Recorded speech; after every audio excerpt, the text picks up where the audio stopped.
আসসালামু আলাইকুম রহমতুল্লাহ বারাকাতু। বন্ধুরা কেমন আছেন? আশা করি সবাই ভালো আছেন।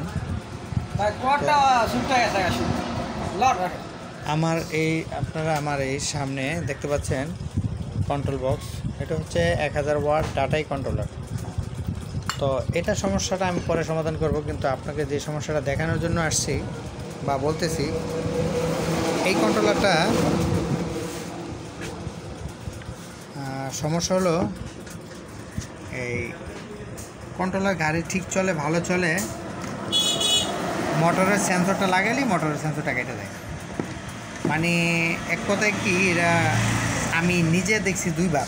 একবার দেখছি যে সমস্যা দেখি না, আরেকবার আমার কাছে কেটে গেল। কিন্তু আমার কাছে আসার আগে ঠিক 3-4 বার এই ঘটনাটা ঘটছে।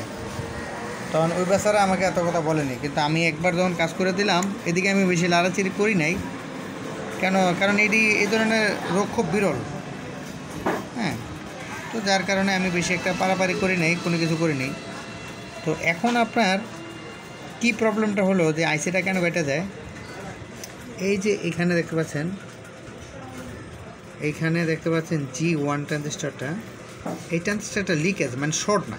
লিকেজ বলতে কি, একবার একটু দেখায় আরেকবার দেখায় না, একবার একটু দেখায় আরেকবার দেখায় না। তো এইরকম হচ্ছে বিষয়টা।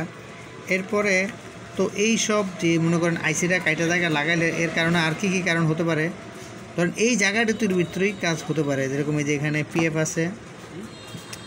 আছে, এই ধরনের এই জিনিসগুলো একটু কাজকাম করলে, ধরেন হয়তো সোল্ডারিং করলে, যেরকম এই যে খুব আগে যারা কাজ করছে এরা রান টান বেজাইছে, এই ধরনের ইয়াগুলো কিছু পরিষ্কার করে দিলে আশা করব যে এই সমস্যাটা সলভ হয়ে যাবে। তবে এটাই তার মূল রোগ, এছাড়া আদার্স কোনো রোগ থাকার কোনো সুযোগ নেই এটাতে। আর বিশেষ করে হলো, আর আমি আপনার এই যে ক্যাপাসিটারগুলো চেঞ্জ করে দিছি। এই ক্যাপাসিটারগুলো ইউএফ কমে যায়, ইউএফ কমে গেলে তখন গাড়িটা হালকা হালকা এমনি মনে করেন যে মানে একটা হলো সেন্সর খারাপ হলে যে জাকিয়ে দেয়, আরেকটা হলো ম্যাগনেট খারাপ হলে যে জাকিয়ে দেয়, ঠিক এটা না। কিন্তু এটা ওই জাকিয়েও দেবো না, কোনো জাকিয়ে দেবো না। কিন্তু আরেকটা আছে হলো মনে করেন যে একটা কীভাবে একটা ভাইব্রেশন দিয়ে গাড়ি চলে, এই ভাইব্রেশনের জন্য হচ্ছে এই কাজগুলো করতে হয়।